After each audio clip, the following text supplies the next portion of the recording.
right, let's start driving the IONIQ 6N, and here in the normal mode, everything's smooth, everything's silent, but N mode, and then the special button here for the second N button for the sound emulation, and I also have the manual shifting.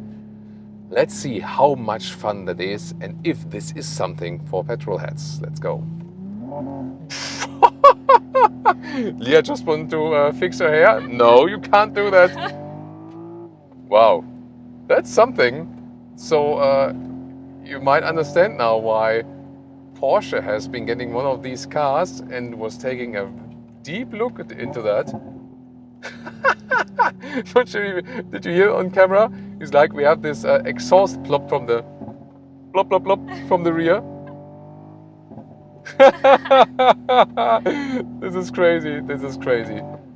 I mean, it's so well done. Here, shifting down, and it's actually a lot of fun. So honestly, suspension here, the ECS in the N mode is also set in a stiff note. It really feels like driving a petrol car. I can't believe that. Even as a passenger. It's crazy. Yeah. It's crazy. And I mean, today we have some rain. Obviously, you see it on the outside. And for testing, that's actually a good thing because you can really, feel what the car is doing. Also with that all-wheel drive, for example. And in the N mode, you also have to be careful because it is then an ESC Sport. And it's a little bit slippery, so you can't actually exaggerate that, but it lets you move the car a little bit more. Wow, and when you shift, you really get a boost basically in the boop. That's crazy. And now you understand why Porsche was getting one of these vehicles and really examining it, and why Porsche will also bring their own adaptation of this technology in the Taycan very soon, because it's really, really well done. It is all done by software, but it has been done so well. Can't believe that, really. It's so refined, you know. It really feels authentic, and I would never have imagined that, you know, because when you're standing still and just rev it in the P mode, wait a minute, isn't that a little bit pathetic or something like that? But then when you start driving it and really test it, it's really so refined that they're really so close to the original experience. Of course, not with manual shifting. It's like when you have an automatic one. But then, you know. And you let go of the throttle and you have it plop, plop, plop, plop, plop from the exhaust. That's really something. I mean, if you would close your eyes, could you tell we're an electric vehicle? No. It's interesting, right? That's crazy. I mean, it counts for both, for driver and passenger. I can't believe that. So, and they fine-tuned the system even more. Yes, it was introduced with the IONIQ 5N, and here for the IONIQ 6N, they did even more adaptations, want to make it even more authentic, and I think that's really well done.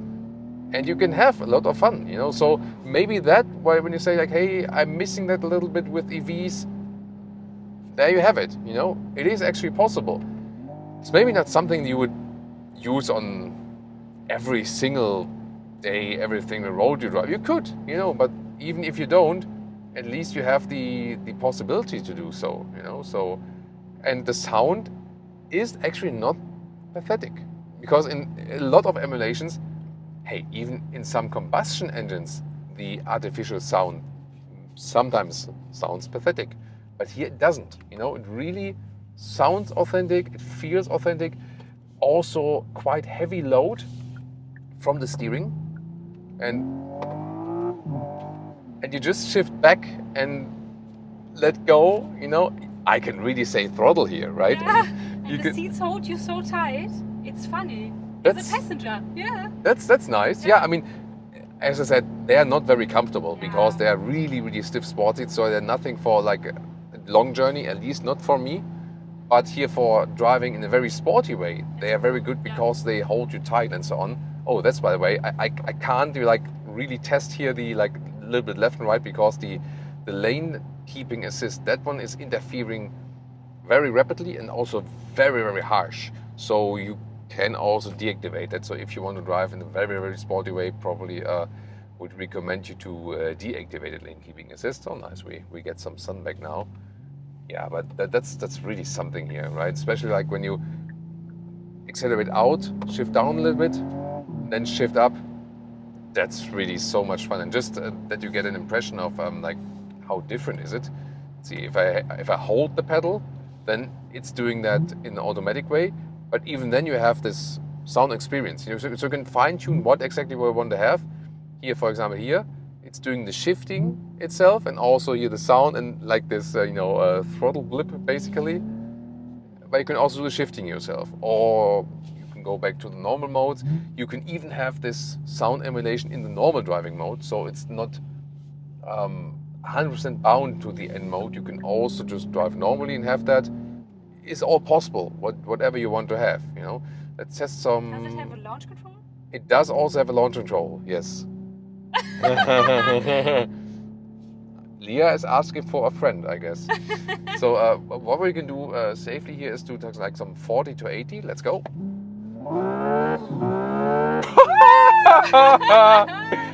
Yeah, that one unleashes. But it's nice because it's shifting. So it's not so bad for the passenger. Crazy. So much fun. Can't believe really. that. Can't cool. believe that. Yeah. Well, I mean, it is. Maybe we need that. That's our fun car, maybe. Yeah.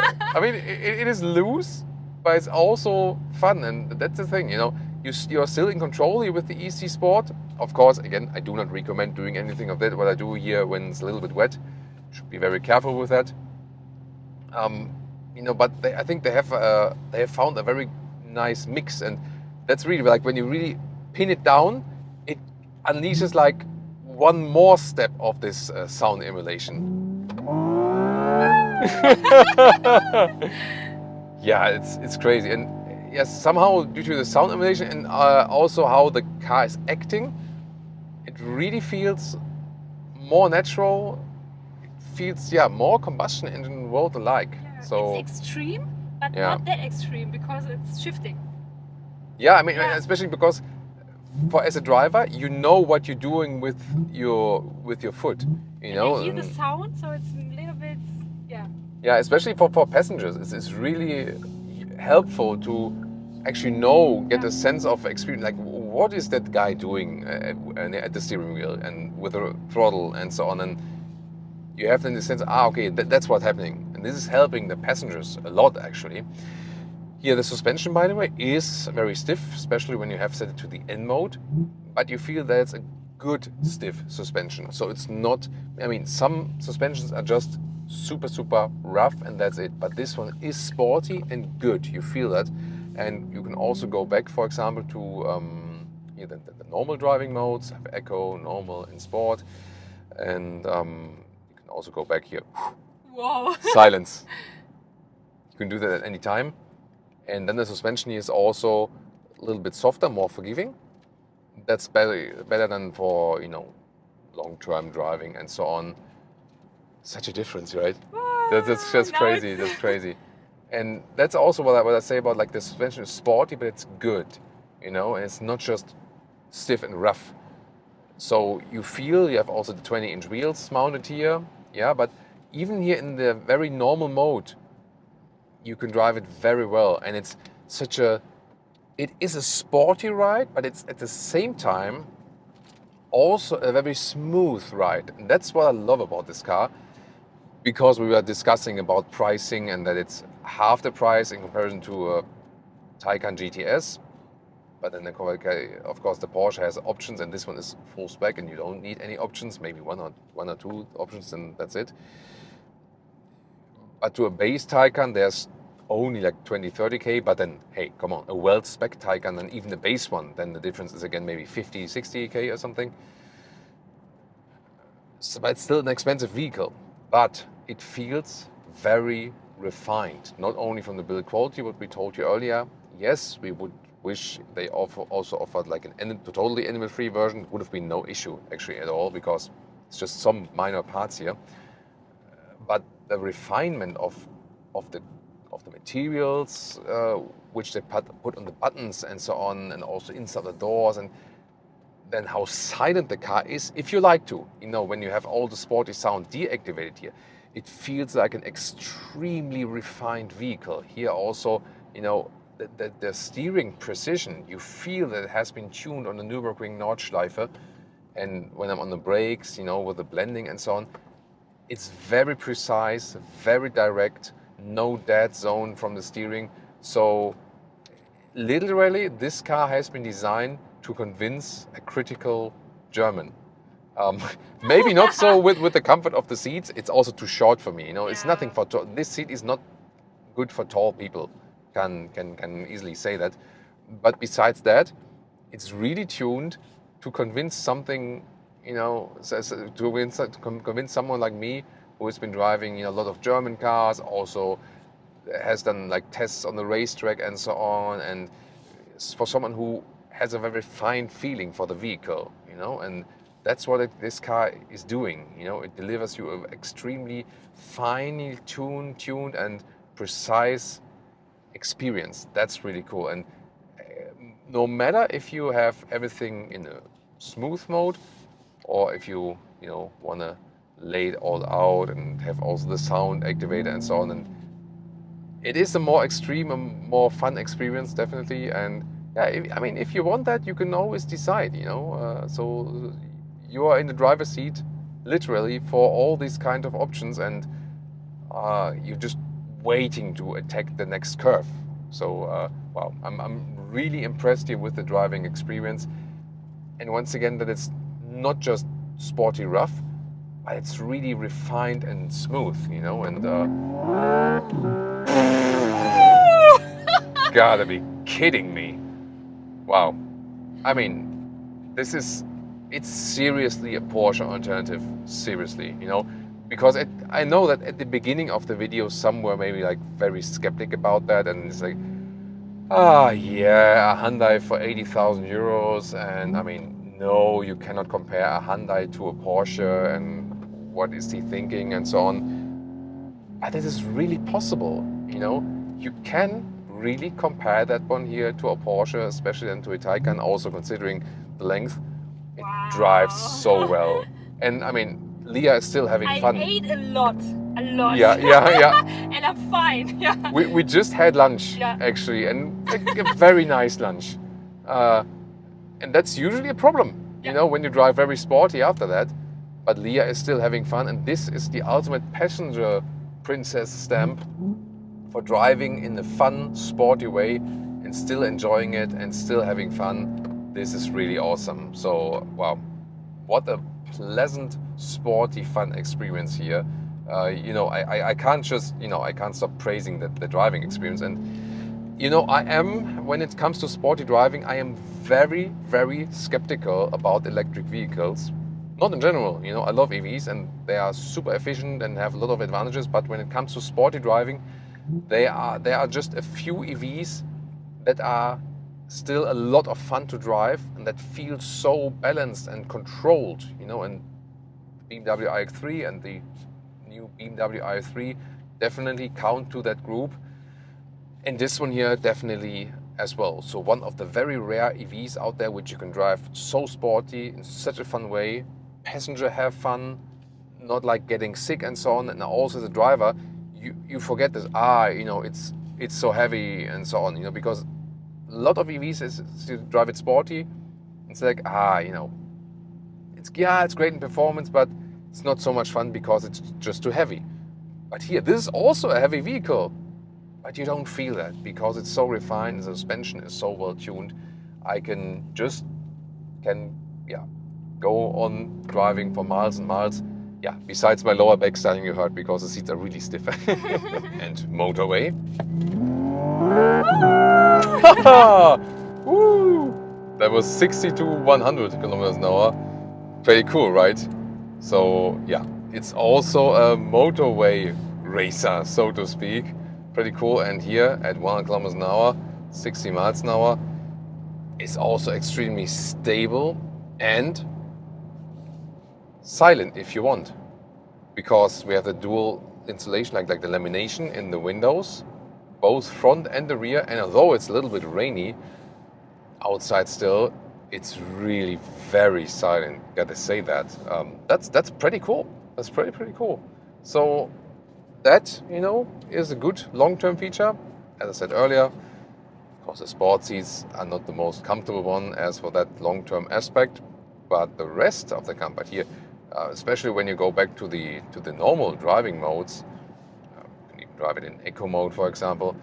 So this is fine. Then the vehicle is also smooth, and the suspension, yes, it's sporty, but as I said, it's a good sporty suspension. That means it also serves a comfortable aspect, and when you have it in the normal driving mode, it's also a little bit smoother than in comparison to the N mode. So in that respect, it is also a good long bike cruiser. We will then at the end of the episode tell you more about our concise consumption test here for today. But feels really, really refined here on the motorway, and that's also speaking for the car. Definitely super smooth and silent if you like, but also very loud and extreme if you want so on demand. So some light. Yeah. Now I can tell like this nightmare horror story. I will kill you. Yeah, why not having some fun here, right? This car is all about the fun, definitely that is, and it drives as good on the motorway as it drives here in the very agile situations. So both a lot of fun and can also be smooth in the city. Of course, it's a long vehicle, so finding a parking spot might be somehow critical. That's maybe the only thing.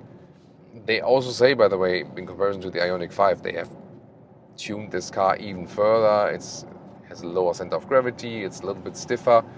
So they are, of course, similar in the technology, but this one here, turns it a little bit further even. So that's pretty cool. I'm really astonished how silent it is at 100 kilometers an hour. And at some point, of course, we should take it also on the German Autobahn and test it even more so when we are at really, really high speeds than at home. That would be a lot of fun as well. Check out here a lane change at 100 kilometers an hour, normal driving mode, super smooth, very stable. And if I would do so in the N mode, I directly feel how I have more feedback from the road. Stiffer now when there are some transverse bumps and so on, you feel it even more. But it's still fun and still nice ride, even when the suspension is a little bit stiffer. So a good balance of comfort, I feel. Wow. And the vehicle feels so calm, at least when you put everything to the calm modes. Yeah, it can actually do both. And what do I mean by that? When the vehicle is stiff from the rigidity of the chassis, it brings this sportiness and calmness and confidence. So this vehicle here gives you a lot of confidence. That's pretty cool feeling here. Oh, by the way, just to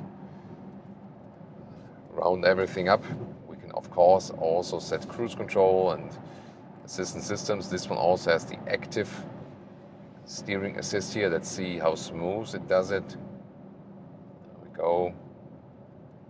Yeah. Some corrections here left and right. Now the motorway is making a slight left bend. Let's see how flawless it's doing that. Yeah, I would say it's fine. So you can also use that here. Then you can increase the speed here on the left side of the steering wheel or decrease the speed. That feels really smooth. So also, I think good from the assistance systems. Blind spot monitor is there as well. There's a red triangle in the side mirrors. So the basic, checks from the assistance systems are also there.